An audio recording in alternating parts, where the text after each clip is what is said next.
Hello friends, Tejas કિચનમાં આપનું સ્વાગત છે। તો આજે આપણે એકદમ સરસ શિયાળામાં કોબીજ અને તુવેરના લીલવા મળે છે, તો તેનું શાક બનાવીશું। તો એકદમ સરસ એવું શાક બનીને તૈયાર થાય છે અને ખાવાની પણ ખૂબ જ મજા આવે છે।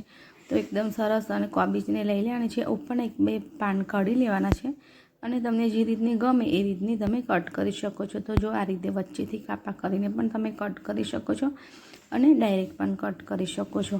તો કોબીજ બે પ્રકારની આવતી હોય છે, એક જાડું છાલ આવે છે અને પતલી છાલ આવે છે।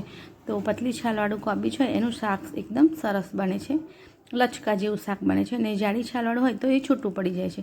તો કોબીજને મેં સરસ કાપી લીધી છે, ધોઈ લીધી છે અને અહીં મેં 1 વાટકી જેટલા તુવેરના દાણા લીધા છે, 2 થી 3 લીલા મરચાં કટ કરીને લીધા છે। તો હવે આપણે વઘાર કરીશું। તો મેં અહીં રાઈ અને જીરું એડ કર્યું છે। તો અડધી ચમચી જેટલી રાઈ અને ચપટી જીરું એડ કરવાનું છે।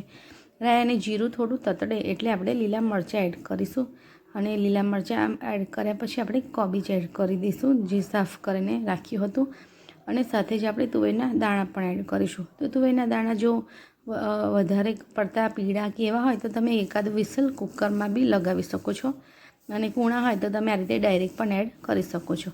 અને ચપટી અને અડધી ચમચી જેટલી હળદર એડ કરીશું।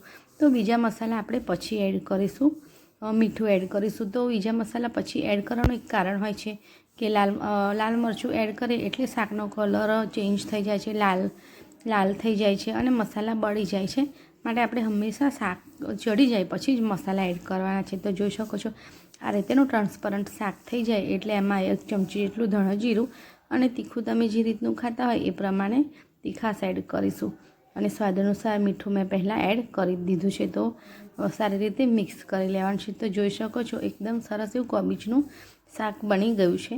તો તમે ધાણા પણ એડ કરી શકો છો, અને સ્વીટ ખાતા હોય તો થોડી શુગર પણ એડ કરી શકો છો। તો આ શાક રોટી સબ્જી કે રોટલા સાથે કે ખીચડી કઢી કે દાળ ભાત સાથે તમે ખાઈ શકો છો। તો આ શાક એકદમ સરસ લાગે છે, અને અમારા ઘરે અમને સિંગ તેલ સાથે ખવાય છે, ખીચડી કઢી અને સિંગ તેલ સાથે શાક ખવાય છે। તો તમે પણ